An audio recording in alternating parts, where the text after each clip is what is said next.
Good afternoon, Candace, and happy Friday. So today we are doing the Witch's Journey reading, which is one of my favorite readings to do. Now today we are going to be using the Light Seers Tarot, the Archangel Oracle, as well as towards the end we're going to be using the Soulful Wisdom Oracle, just for a little bit of just guidance for the moment. Now in this reading, what we're doing is we're focusing on your gifts.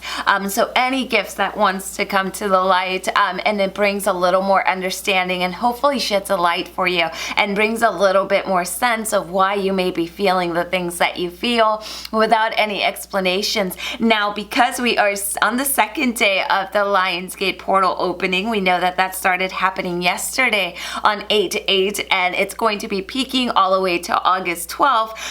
We are working today with an amethyst root, and this is to kind of keep us centered and to kind of just keep us soothed and just where we need to be, especially with so much chaotic energy around us. And then we also have our clear quartz, and that is to enhance any of the messages that come across today. So one thing that you will notice is that there is no tarot cloth. I've been doing readings for about 25 years, but the way that my grandmother taught me ages ago was to never use a tarot cloth if you're working on a natural table.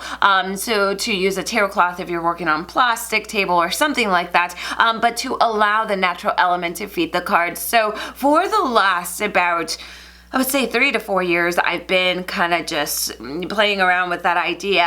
So I just kind of honor her way of doing it. So if you don't see a tarot cloth, but you will see that the table underneath it, it is untreated wood, right? So let's go ahead and just get started. Now, one thing I'm not most gifted at is the camera. Now you will see that I zoom in, zoom out, change the angles here and there, and that is because I'm a very visual person and I like to shuffle on camera and place them in a way that you could see them all, because if I myself was getting a reading, I don't want them shuffling my cards where I can't see them. And so that's why you will see me kind of zooming in and out. Like I said, it is a joke between my clients of how the years pass and my camera skills just never get any better. But we cannot be gifted in everything, right? So the first deck that we're going to be focusing on is called the Light Seers deck by Chris Ann, and she is a personal friend of mine. And I did buy this deck as a customer, and I cannot put this deck down. If you follow my Instagram and Facebook, you will see how I've been using this deck almost every single day for our daily card pulls. So this is one of just those beautiful, beautiful deck. It's matte. It's not shiny. The green corners, everything is just amazing. Now, one thing about this deck is that it has the light and shadow sides, and that is, you could see all of these. For example, they are all shadow cards. This one, based on the colors, you could see that it is a vivid light card. So what we're going to be doing is we're going to be pulling out 8 of the Light Seers, and then we're going to come here, we're going to shuffle the Archangel cards, and then we're going to be pulling out 6 of the Archangel cards. So the bottom part, which is the Archangel cards, you may not see, but I will be moving the camera around as soon as we get to that part. So let's go ahead and kind of zoom in a bit to those cards right there, and then let's go ahead and lay down the 6 cards, and we're going to just do it right here in the bottom.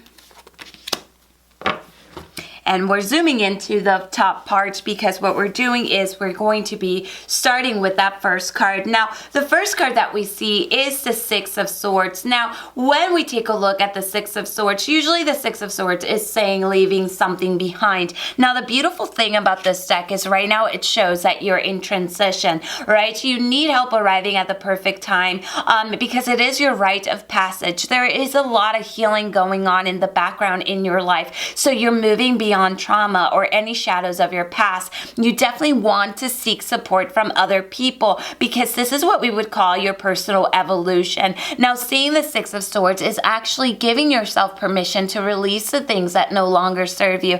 Almost gonna like make a list of the things in your life that you're ready to purge, that you're ready to let go. This is amazing because this particular Lion's Gate it involves a big purge. It involves almost shedding our skin like the snake, shedding our old ways. So I kind of love how this card is very, very in tune with the cosmic energy at the moment. Now, the next one that we see here is the moon, and we know that the moon is all about your intuition. So you're being asked to trust your intuition, to face your fears, right? Now, what we see here is this is all about the watery nature of your unconscious mind, your mystery, to look for those symbolisms, to look for that synchronicity in your life, to pay attention to deja vu feelings, because right now you may be receiving a lot of it. What this is those uncertain dreams and that energy that you feel intuitively. Just trust it. Even though it may not make any sense, you definitely want to trust your intuition. Right now you may also be having some powerful visions or powerful dreams, and this is what we would call a spiritual experience. So as you can see, your psychic gifts are actually enhancing. Once again, very in tune with the Lion's Gate. Every August, anybody who is gifted and kind of ascending goes through that enhancement of their gifts. Now, I don't like to use the word psychic because it's been misused so many times in Hollywood and shows, but what we're seeing here is a rise of your energy. So it's really, really time to just trust it, you know, and I know that trusting our intuition is difficult, but just start little by little through meditation, quiet down that inner voice and really listen, you know, really listen to that higher self. Now, the next one that we have is the Eight of Cups. Now, once again, very in tune with that Six of Swords. The Eight of Cups shows her walking away. You definitely want to begin to leave your old reality to pursue the new one that you've been wanting. It's all about letting go. It's kind of releasing that which no longer serves you, right? So what we see here is if you're feeling stuck, if you're kind of feeling disappointed of where you are and you're ready to take the leap, this is a card that says, then go for it, right? Do not allow your fears, do not allow other people to get in the way of your journey. This is your journey, and to me, this is one of the most powerful cards in this particular tarot deck. Now, the next one that we see the Wands, and we know that the Wands is fire. Once again, still in tune with the Lion's Gate, because we know the Lion's Gate is all about the sun and the star Sirius, which both represent that fire. Now, when we see the Seven of Wands, what we see here is that dynamic energy within you. There's a lot of movement, there's a lot of growth, but how do you get there? By enjoying the stillness. Now, I love the way the artwork represents in this card to move forward. And sometimes we have to enjoy the void. Sometimes we have to enjoy that stillness, right? You definitely want to work on protecting your ideas, kind of become very creative. You're very creative, so really dive in there. When it comes to protecting your ideas, be very picky who you share any new ventures, ideas with, because of your energy. You may have people that envy and are jealous, so it may fall in the wrong ears, and then you may have what we call mal de ojo, which is that evil eye, right? So you want to remain ahead, once again, not by movement, not by moving so fast and getting so much done, but by really enjoying the stillness, enjoying where you are at the moment. This is a time, a big, big time for you and your self-expression, expressing your ways in different ways. It doesn't only have to be creative, but it could also be vocal. Stop keeping things on the inside to avoid conflict with people, because right now we really need to just work on that, being vocal and making sure that that you're putting everything out there and not keeping it in, which is something that healers do a lot. We don't like conflict, so we kind of keep a lot of things in, and then when we realize, now we have a lot of shadow work to do for all the things that we didn't say. Now, the next one that we see is one of my favorite cards because we have the Ace of Cups. Anytime that we see aces, we know it has to do about new beginnings. So this is kind of the card that's showing you that there are new connections coming your way. It could be romantic. It could be a friendship. It's almost like the seeds of love and hope are going to begin to bloom. Now, this is going to guide you to find that connection with like-minded people. You definitely want to stop wasting your energy with people that you constantly have to explain yourself to, or people that are constantly putting yourself down. You definitely want to work on shielding that lower energy, because while you're on transition, it could get extremely exhausting dealing with people that are constantly negative, right? So this is all about those newfound emotions and really soaking them up and really letting them come to the light. You're awakening your heart chakra by the healing that's going on in the background. So while you're breaking these patterns, maybe karmic patterns from past life, you're actually healing your heart chakra, which is your healer center. Now, we do see positive outcomes and just all about that oneness and that bliss. So this to me is just a very, very beautiful blooming card. So while you're on transition and working with releasing, this is what's coming your way. Now the next one, we go once again to those wands, and we have the Page of Wands, and we know that the pages are youthful energy, that maiden energy, right? So when we see the page, it's, to me, I love the pages because they're so upbeat. Now what we see here is those creative new beginnings. So let's say that you've been playing around with an idea, all right? So this is actually a great time to go for it. Maybe you have found some new sense of inspiration and energy. You definitely want to focus your energy on your passion or your new skills, right? Let's say your gifts are getting stronger. That is where you want to put your energy. Allow curiosity to guide you. We hear a lot, allow intuition to guide you. Now you're highly intuitive, and to me it shows that you already know you're highly intuitive, but this time it's almost like allow creativity to guide you as well. Not creativity, curiosity, right? Because there's many different ideas and many different opportunities waiting for you, especially in the energy field, because we have those wands, which is pretty amazing. So we're talking about anything from healing, Reiki, working with crystals. Anytime that we see the Page of Wands, she is a very gifted woman with a lot of ideas, but also a very analytical mind, which is the definition of a gifted person. A lot of people they think, oh, you're gifted, you must be going with the ebb and flow. And yet, the more gifted people I meet, and I myself, the more I'm recognizing that we're very analytical. We're deep thinkers, which may cause a little bit of a drift with, our intuition and our I self. Now, the next one that we're seeing is the energy of the star. Now, when we see the energy of the star, what we see with this card is to not lose your hope, but to lower your expectations. Expectations may be getting in the way. Your wishes will be granted when you work with setting intent and manifesting. Now, there will be a renewed sense of self-purpose or soul purpose once that transition period is over. Once again, you're healing those traumatic events and you're kind of on the right path. So if you were looking for a sign, am I on the right path? This is definitely it. There's a lot of healing. So I don't know if you've been working on self-healing, but if you have, this is definitely working out. Now we go back to Wands, which is energy, which is pretty amazing.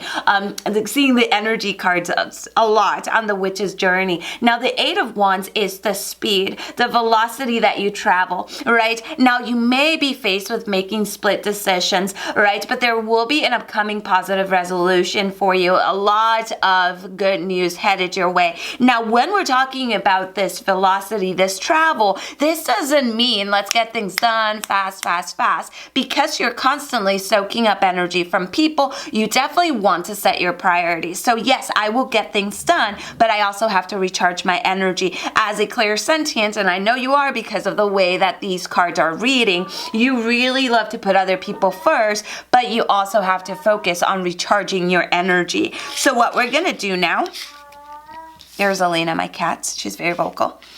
Let's go ahead and take a look at the next set of cards. Now, the first one is prioritize, and we saw that a lot up here. Prioritize is focusing on your higher priorities. What is that? Your higher priority needs to be yourself. During transition or any time of your life, you definitely have to make your energy your priority. Now, you also have to work on shielding and setting boundaries with people. With your type of energy, you attract a lot of people that need healing or are wounded, which is great. But you also attract people that can take advantage of you. You also attract people that can be narcissists. There is a magnetism between a healer and a narcissist. So you have to be very careful who you give the energy to. Let's say it's a good person, but you're really exhausted. It's okay to say no and say, hey, maybe tomorrow, right? But right now your priority should be yourself and where you're placing that energy, because during transition, you don't want to exhaust yourself more than what you already are.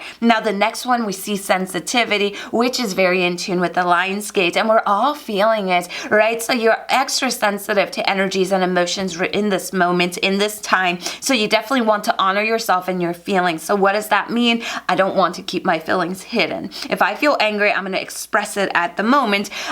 Being safe, right? I'm safe to express my emotions. If I don't do that, later on, this will all become shadow work. And we don't want to add things to our shadow work bucket, because that bucket is always full, right? So it's kind of taking it easy for yourself. You are a person that likes to help people. You make people feel good. You have heard people tell you, I don't know what it is talking to you, it makes me feel good, right? But a lot of those times you will realize that even if you love that person, as soon as they leave, you're exhausted. You literally feel like, I don't want to people for days, right? And that is because you gave too much. Remember, as a clairsentient, what you're doing is an exchange of energy. So I'm taking away your pain and giving you good energy. So if I'm not recharging my energy, I'm going to stay with that pain. So hopefully that's making sense. Now, the next one that we see is a lot of spiritual understanding, meaning that you're working with a lot of esoteric information and esoteric downloads. We saw that up here, paying attention to your dreams, vivid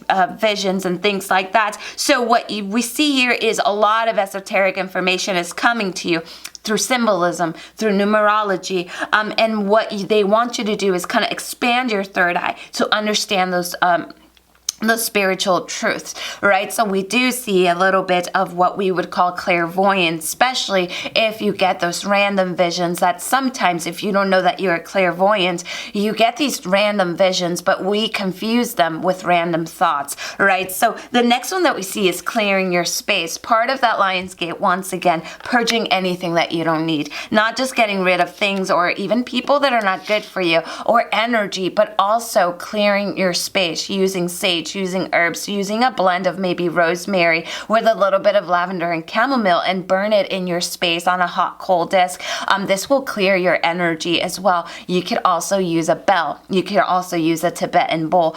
There's many different ways that you can clear the energy. Let's say you don't like the smell of sage or herbs, you could even clap your hands, but you definitely want to create a more peaceful way in your home, especially when you get home from dealing and soaking up energy. Now, the next one that we see is clairsentience, which I'm not surprised, right? Because we've seen that since the second card of the reading. So a clairsentient is actually a psychic ability. A lot of empaths don't know that they're clairsentient. You don't have to be an empath to be a clairsentient, or vice versa. Clairsentient means clear sensing. Now, you know instantly when you meet somebody if you like them or not, but a lot of times we think that we're being judgmental. So instead of us going with what our instinct is saying, we go ahead and give this person a chance just so time can prove that we were right. So not only is that a clairsentience, but you sense spaces as well. You can walk into a space and get a sense of deja vu, or you can walk into a space and get nauseous and not know what, so you can really soak up energy and read people with that energy. Now, another way that we could explain clairsentience is, let's say you're in the supermarket and you're standing in line and you're buying your coffee, your tea, your milk, whatever, your chocolate cake, and all of a sudden everything's fine and you're just standing in line to pay, and all of a sudden you get hit with this anxiety and you don't know what is going on. So you check your phone, you look around you, everything's fine, and then when you leave the supermarket you realize that your energy goes back to normal and you're just thinking, what in the world? What was all that anxiety for? This is what we call picking up energy, right? A lot of clairsentients believe that the only energy they can read or pick up is from people they know. That's not true. You could have picked up on that anxiety of the person in front of you, someone that just walked by you, right? So this is why carrying selenite and black tourmaline with you at all time will kind of help you kind of stay balanced, right? When you're soaking up so much energy. Now the next one is fascinating. It's claircognizant, which is another psychic ability. Once again, I don't like to use the word psychic. I love to use the word gifted. Now claircognizant means clear knowing. Now you will notice that it doesn't matter the situation. You always have really good advice to give people, whether you've been in the situation or not. And sometimes they'll tell you, how did you know what to tell me? Have you gone through this? And you're just like, I have no idea. I've never been through it. This is you tapping unconsciously into your Akashic records. So seeing the claircognizant card and your ability to tap into past life experiences is very, very, very rare. Claircognizant is one of those gifts that you barely ever hear of, yet clairvoyance you hear about all the time, which is also very rare. But that's the one that Hollywood likes the best. So when you're working with claircognizant, pay attention to those feelings of, I know this. Don't just throw them to the side because we start thinking there's no way I can know this. If you get a hit, an esoteric message, and you feel, I know this, you need to go with that, right? So when we are taking a look at your journey, we are seeing 3 gifts that are standing out the most. Of course, we see healer. We're seeing clairsentience, clairvoyance, as well as claircognizant. So what we're going to do now is we are going to pull out just one card, and this is called the Soulful Wisdom deck. And this is not an oracle, and it's not a tarot. This is just for advice for the moment. I like to pull one of these cards here and there for, clients and the Instagram page and myself and friends. And it just kind of tells you a little bit of the moment itself. So let's go ahead and choose one. And the cards have writings on both sides. So this is why I don't like to look at them when I'm shuffling them. So we're going to go ahead and choose this one. Now, this one today you have imagine. And what it says is, today I use my imagination to see the potential in any situation before me. So this is actually interesting that you got this card for the moment, because imagination is all about, it's an exercise to help your clairvoyance get much stronger. When we see this card is in tune with your third eye, what it means is I can see clearer if I close my eyes. In other words, I can get to know someone if I don't just go with what they look like. Because physically, people can fool us. They could dress a certain way and we could be like, they look well put together, I'm going to trust them. And then it turns out that they're a mess. But then we have someone that may not be all put together, that we're a little bit taken back by, but then their energy is like a magnet, right? So this is all about trusting your third eye. So I honestly cannot wait to hear your feedback. I can send you some links so you could read about those clear gifts. I'm not going to send them now. I don't want to overwhelm you with the reading and a ton of links. So let me know what you think. I cannot wait to hear your feedback so we can really connect. Lots of love and light to you, and blessed be. Bye-bye.